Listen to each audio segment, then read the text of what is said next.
It was a bright, crisp November day in Philadelphia as a sellout crowd of over 60,000 filled colorful, carpeted Franklin Field to see the hometown Eagles battle the only undefeated team in pro football, the Los Angeles Rams.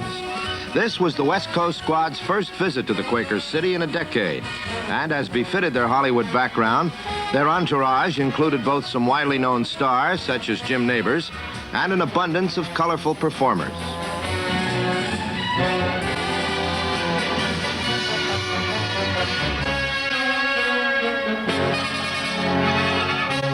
But unlike some of the Los Angeles teams of the past, these Rams are all business. The reason for it is this man. Few coaches work as hard at the game as George Allen, and few command the intense loyalty from their players. Allen's team has won 8 in a row, the best start in the NFL in 7 years. It is an experienced, mature team that, in the tradition of all winners, makes few mistakes. Quarterback Roman Gabriel is having his finest season. He has been intercepted only once all year and ranks first in touchdown passes with 17. He throws to fine receivers like 84 Jack Snow, tight end Billy Truax, and explosive newcomer Wendell Tucker. This year, Gabriel has another weapon, a consistent ground attack, led by Les Josephson and number 38 rookie Larry Smith. But the Rams' great strength is their defensive line led by the great Deacon Jones and the massive Merlin Olsen. They comprise the best left side to be found anywhere. On the right are 2 new members, number 72, Dyron Talbert, and number 79, Coy Bacon. They are backed up by 285-pound Roger Brown. This new version of the fearsome foursome has sacked opposing quarterbacks 37 times. Once again, tops in the league, while the offensive line has protected Gabriel on all but 8 occasions. One of the biggest reasons is number 76, Bob Brown, generally regarded as football's finest offensive tackle. Joining him in a hometown reunion are former Eagles Maxie Baughan, Jim Nettles, Izzy Lang, and Alvin Hayman. But the ex-Eagles will find more changes than AstroTurf in Franklin Field. Led by Coach Jerry Williams, their host bears little resemblance to the Eagles of old. There's a new feeling about football in Philadelphia. Philly's fortunes still rest with Norm Snead at quarterback. But this year, the veteran from Wake Forest appears to be headed for an excellent season. He's helped by 2 of the quickest receivers in the league, Ben Hawkins and Harold Jackson. Jackson was one of 5 starters acquired in trades with the Rams this year. So there was a lot of personal pride on the line as L.A. went for its 9th straight, and Philadelphia tried to remain on the road to respectability. I'm Jack Whitaker, and this is the NFL Game of the Week.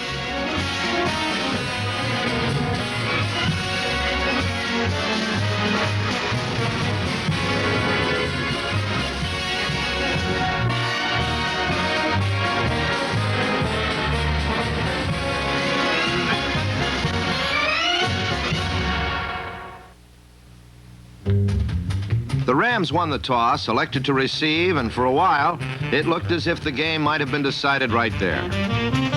In Josephson and Smith, Los Angeles has a completely revamped running game.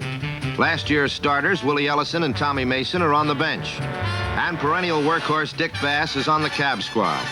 Number 34, Josephson, has completely recovered from his Achilles injury, and anyone familiar with George Allen's attitude about rookies knows how good Smith, number 38, must be. The tandem started by running over and through the Eagle defense. After moving upfield on the ground, Gabriel went to the air on 3rd down and discovered Philadelphia wasn't vulnerable. He threw under pressure, and 7-year veteran Nate Ramsey broke up the pass intended for Billy Truax.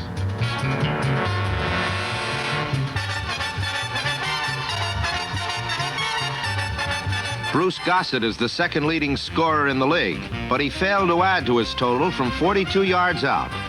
The Eagles discovered that Los Angeles could be stopped.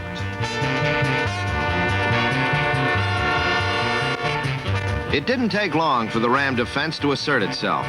Deacon Jones deflected this pass at the line of scrimmage, and when Philadelphia tried to run, they found the men from the West, particularly number 57, middle linebacker Doug Woodleaf, excel in that phase of the game also. Their first series ended with a punt.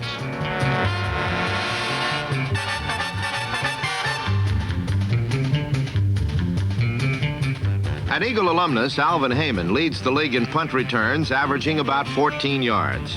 Punter Bill Bradley and the Eagles lead the league in defensing punt returns, with slightly over 3 yards allowed. Something had to give. It was Heyman. He misjudged Bradley's weaving kick, and the Eagle pursuit did the rest.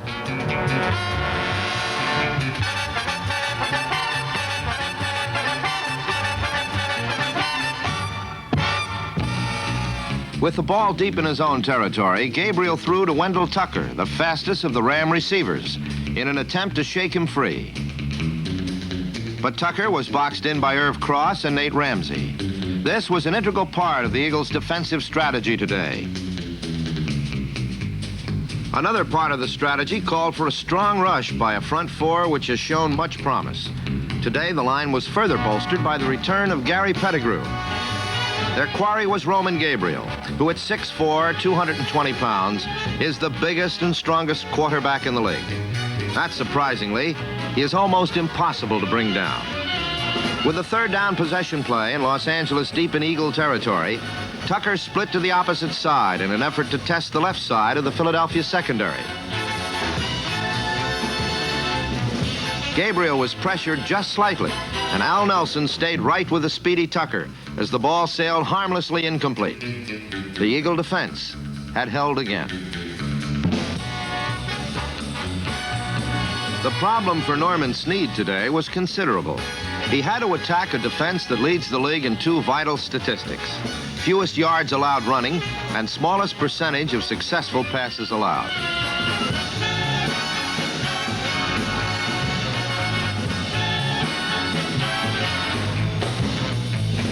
Snead set up deep. His line held long enough, and he hit Harold Jackson on a slant in for good yardage.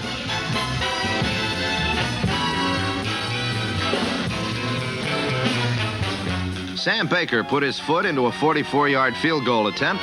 The ball went through the uprights with plenty to spare, and Philadelphia was out in front of the Rams. Sam Baker, a 15-year veteran, exited a happy man as the quarter ended with his team ahead 3-0. Second quarter, Coach George Allen watched in disbelief as the Eagles accomplished the near impossible. They ran through the Ram defense. Fullback Tom Woodeshick, number 37, put on a display of some of the strongest running ever witnessed at Franklin Field. The Rams fought a defense braced, but nobody was going to stop Woodeshick today.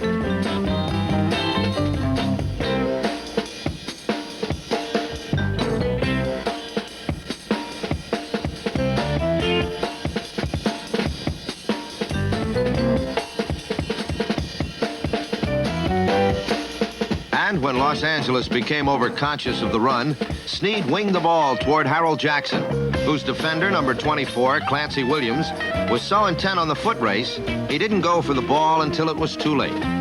Jackson and Snead had their trophy, an Eagle touchdown. For 9-year veteran Snead, it was his 90th career touchdown pass. Another look shows the line gave their quarterback enough time to throw before hitting the diminutive flanker. Jackson was obtained in a trade from the Rams on the recommendation of Irv Cross, another ex-Ram. Cross remembered he had difficulty in covering Jackson in practices. Ironically, Los Angeles deemed Jackson expendable because of the presence of Wendell Tucker, who was an inch larger at 5'9". Amazingly, the maligned Eagles were working on a 10-0 shutout over one of the best in the NFL. The pent-up Philadelphia team put on a vicious display of containment. Led by number 88, Gary Pettigrew, they continually stopped the Ram running game at every turn. Veteran Floyd Peters, Mel Tom, and Dave Lloyd were superb too. But no one had a better day than number 82, Tim Rosevich. His man was none other than the great Bob Brown. Nevertheless, Rosevich enjoyed the greatest day of his career. Bob Brown's homecoming was one he'll remember. For the remainder of the half, each Ram offensive series ended on either a punt or a missed field goal. Wisely, Snead and the Eagles stayed with the ground game for the rest of the half, and Woodeshick tore through the Ram defense time and time again. The fullback depends upon brute strength more than finesse. He beats people physically, as the Ram defenders will attest. Today, he would total 130 yards, more than anyone has ever gained against a George Allen coached team. Highly publicized rookie Leroy Keys seems to have found a home at setback after a trial on defense. Keys appears too tall and lean for a running back, but his efforts tell the true story.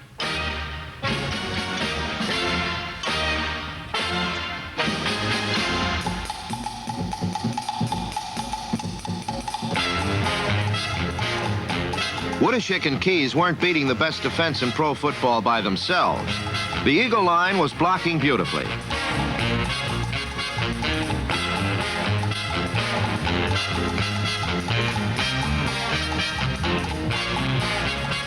Joe Corolla, Jim Skaggs, Dick Hart, and Lane Howell led the way with a vicious display that had some of the Rams wondering what hit them. Despite the good ground yardage, which totaled over 100 yards in the half, the Eagles couldn't score again. But a fired-up Philadelphia team had the momentum going for them, and it appeared it would take a superior effort to stop them in the second half. The Rams, true to form, hadn't been making mistakes. They simply were being outplayed.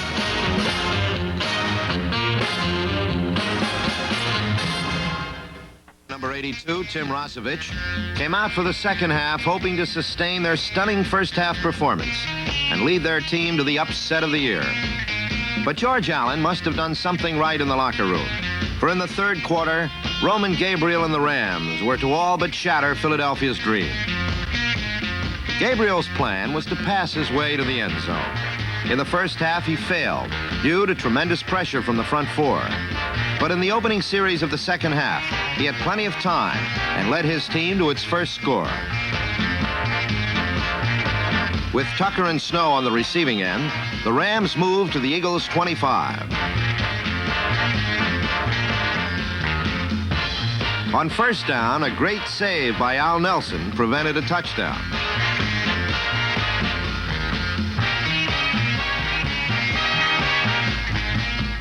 As strong and sturdy a quarterback as there is in football, Gabriel improvised on 3rd and 10 and got 8 yards to set up a field goal attempt.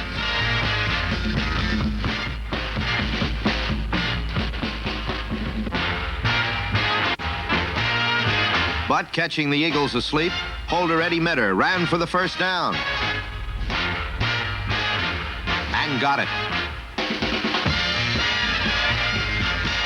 The Rams could now go for 7 instead of 3. And in 2 plays, Gabriel would get his first score of the day. After a pass to Snow, Gabriel rolled left, then saw tight end Billy Truax all alone. The score was now 10-7.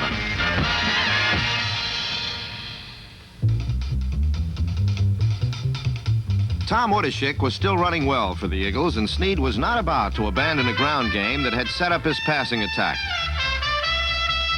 Despite this fact, on the very next play, Woody fumbled, and the Rams recovered.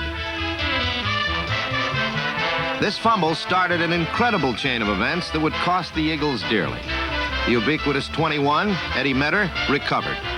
Metter's role in this drama had only just started, and it more than pleased Coach George Allen.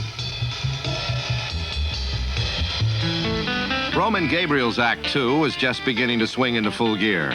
Gabriel quickly moved into field goal range after the fumble recovery with one of his pocket scrambles for 22 yards.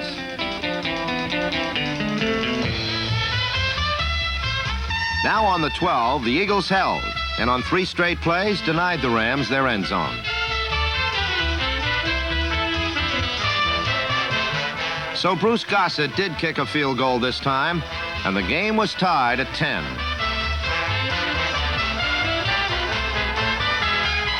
It was cold, and for Ben Hawkins and the Eagles, it was getting colder by the minute. Nothing seemed to be clicking now for the team that had moved the ball so well in the first half. Snead's passes were just missing. On the last play, the bomb to Harold Jackson was off target by only a small margin. And then on the next, Snead was on target. But so was Eddie Metter. Netter's beautiful steal and run gave the Rams their second straight break and gave them a 17-10 lead as the number 1 team in football, record-wise, began to show why.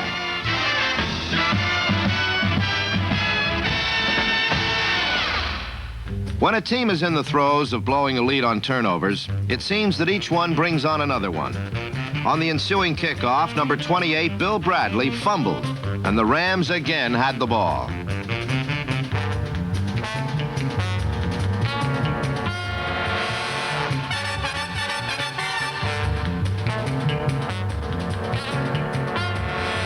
Gabriel went right for the score, and despite a great effort by defender Nelson, almost had a touchdown on a deflection to Jack Snow.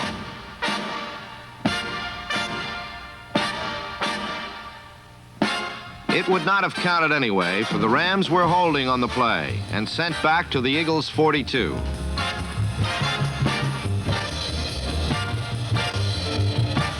Roman got back 12 yards on a pass to Jack Snow, but again the Eagles' defense held on third down, although they couldn't buy a break as Les Josephson fumbled out of bounds on the play.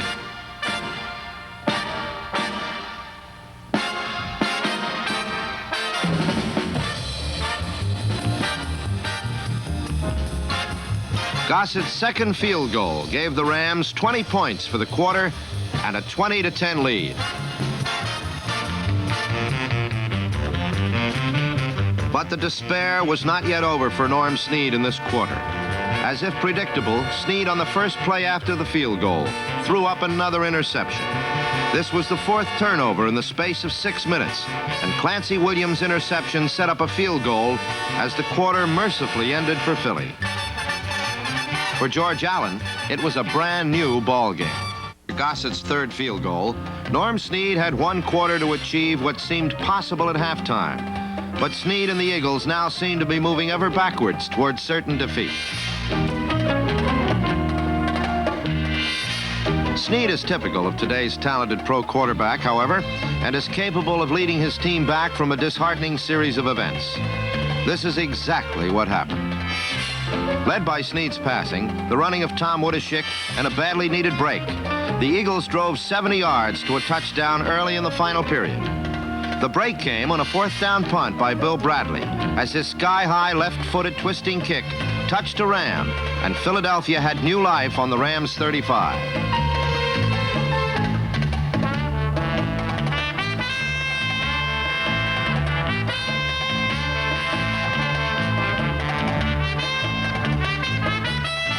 A pass to Jackson almost caught the Rams for a long gain and was good for a 1st down.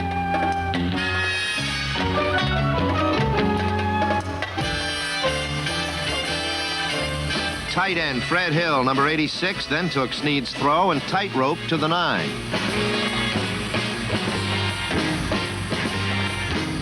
Snead continued to use his running game well as Keys scampered around left end to the 1. Keys and Woodeshick today provided a potent outside and inside threat.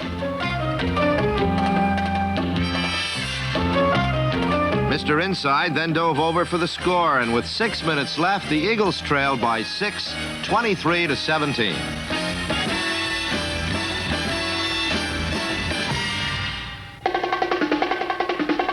Gabriel knew he needed at least a field goal to give his team room to breathe, and he went to work to get it. On a replay of the pass to Snow, let's watch big number 76, Bob Brown, protect his quarterback. This is why the Rams are on top, and why Bob Brown is a perennial All-Pro at right tackle. Gabriel, however, failed to move the ball past this point. A key penalty hurt him, as did 2 incompletions. One was almost intercepted by Irv Cross, who seemed to anticipate every move of his ex-teammates as if he were in their huddle.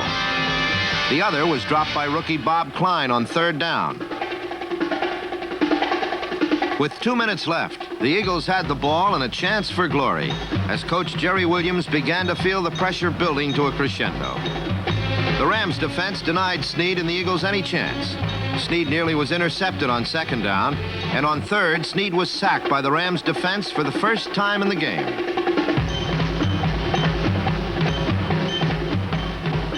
Now, with seconds left, Coach Jerry Williams took a calculated risk. He gambled that Bradley's high punts are so tricky to handle, they are really an offensive weapon. So he punted rather than go for broke. Bradley's spaceship almost was fumbled, but Williams' gamble did not work. What did work was the Eagle defense. They stopped the Rams cold 3 times, and a miracle on 34th Street was not yet out of the question. It was now a battle of nerves between the 2 head coaches. There were 30 seconds left, but the Eagles had no timeouts, and everyone in the park knew Snead had to go long to Jackson or Hawkins. He went to the Hawk. 57 exciting yards later, it was 1st and 10 on the Rams' 24. The clock was running, and Snead made sure he threw his next pass low to avoid an interception. Ben Hawkins and the entire city of brotherly love awaited the final play of the game with 1 second left. Behind good protection, Snead lofted his pass towards the end zone. Hawkins made a valiant effort, but came up empty. From the top, we can see that on the game-ending play, Hawkins had his man beat, but Snead's pass flew just over his outstretched arms. Now let's follow Eagle coach Jerry Williams through this dramatic ending. As Williams' premature excitement turns to frustration, then finally to resignation, that his team did indeed play the Rams on even terms, and though they lost 23-17, showed a determination not seen for many years. But it takes more than determination to win, and the Rams' undefeated record reflects not only their talent, but their ability to capitalize on key breaks. So as the teams left the stadium, W.C. Field's famous quip seemed appropriate. For George Allen and the Rams truly spent 2 weeks in Philadelphia last Sunday. On the whole, they would rather be in New Orleans next January, and at this rate, they just might.